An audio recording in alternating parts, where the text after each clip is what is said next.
Hello Capricorn, these are your tarot cards for July of 2023. I'm Danielle Stimpson of Learn Reiki Philadelphia, and if you're into things like tarot, Reiki, and crystals, this is definitely the place for you, and I highly recommend that you hit that subscribe button. So let's go ahead and dive in and see what the cards have in store for you.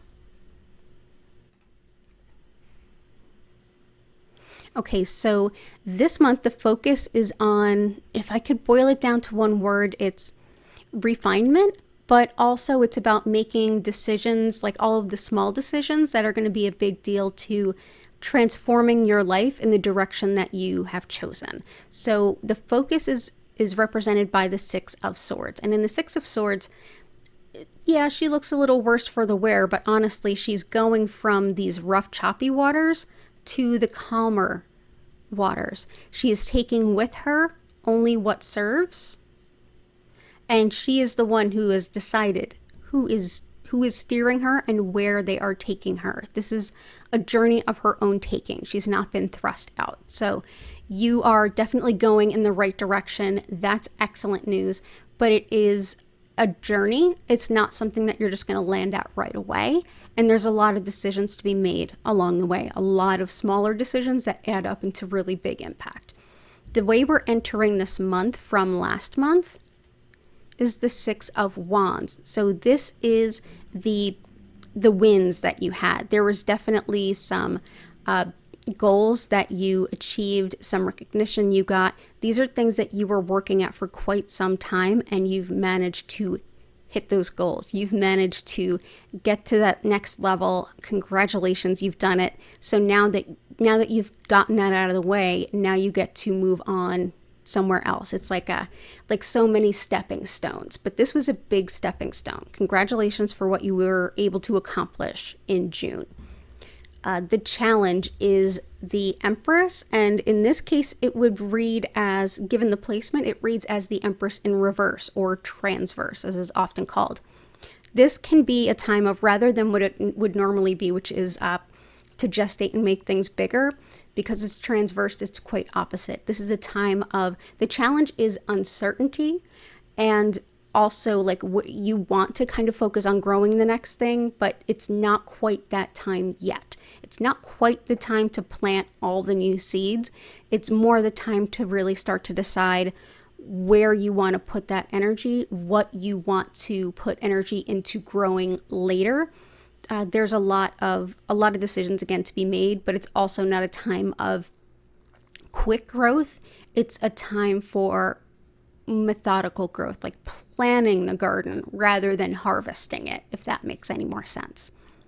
What is the best path forward?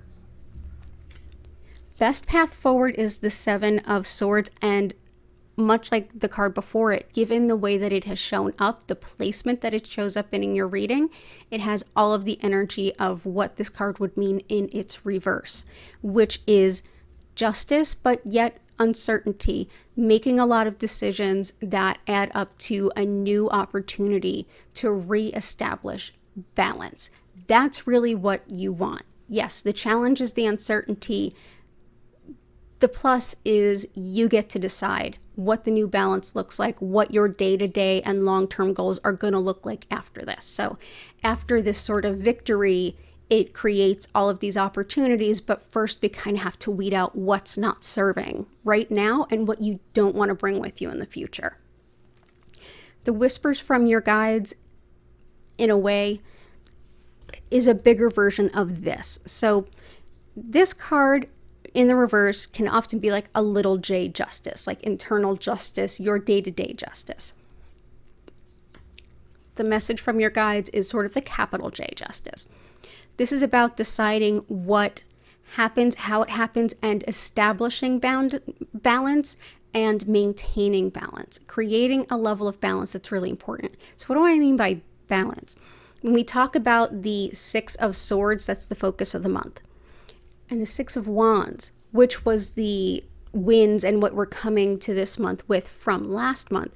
We're talking about, yes, we've won, we've reached this new level. Okay, so that means we need to and we get to go to a better place. But what are we taking with us? What are we not? This is a month of refinement, of recalibrating and of leaving things behind. There's definitely going to be some bitter and some sweet, some bittersweet. That's not a bad thing. This is a month for you to decide where you're going to ultimately want to pour your energy into and what you will want to bear fruit in the future, so that you're not watering weeds, so that you are you're setting yourself up to focus on what is most important to you. This is a good month to look back on things that haven't worked and figure out how you want to shift those to be better for you. It could be a matter of just how you do the things you do, or how you delegate the things you delegate, or what obligations you're going to let go of, what you're going to bring in. All of those opportunities are here for you, and there's a lot of big opportunity for you. Another thing that I want to bring out is the transverse of Seven of Swords can often indicate an opportunity to receive counsel or receive feedback or insight from someone or something else. So take that as you will. If you feel like it's a good opportunity to work with other professionals, other colleagues, seek the work of a coach or of someone just you know and trust to give you some good perspective and good advice, that would be a good thing to focus on this month too, or to at least make a little bit of time for. So yeah, this is a good month. You're going into a much better direction. It's a direction you've wanted to go in for a while. It's just going to take its time this month, not in a bad way, in a way that gives you the opportunity to decide what balance looks like, for you to decide how you're going to show up, how you want to use your energy, and what structures are going to work for you and what things you want to leave behind. So with that, Capricorn, I wish you the best month ahead. If you want to be the first to know when your August cards are available, definitely hit that subscribe button. And if you want to learn more about me or schedule a one-on-one reading or learn about my Reiki classes, go ahead and visit learnreikiphiladelphia.com or check out the links in the description. Have a beautiful month ahead. You deserve it. And I'll see you in August. Bye for now.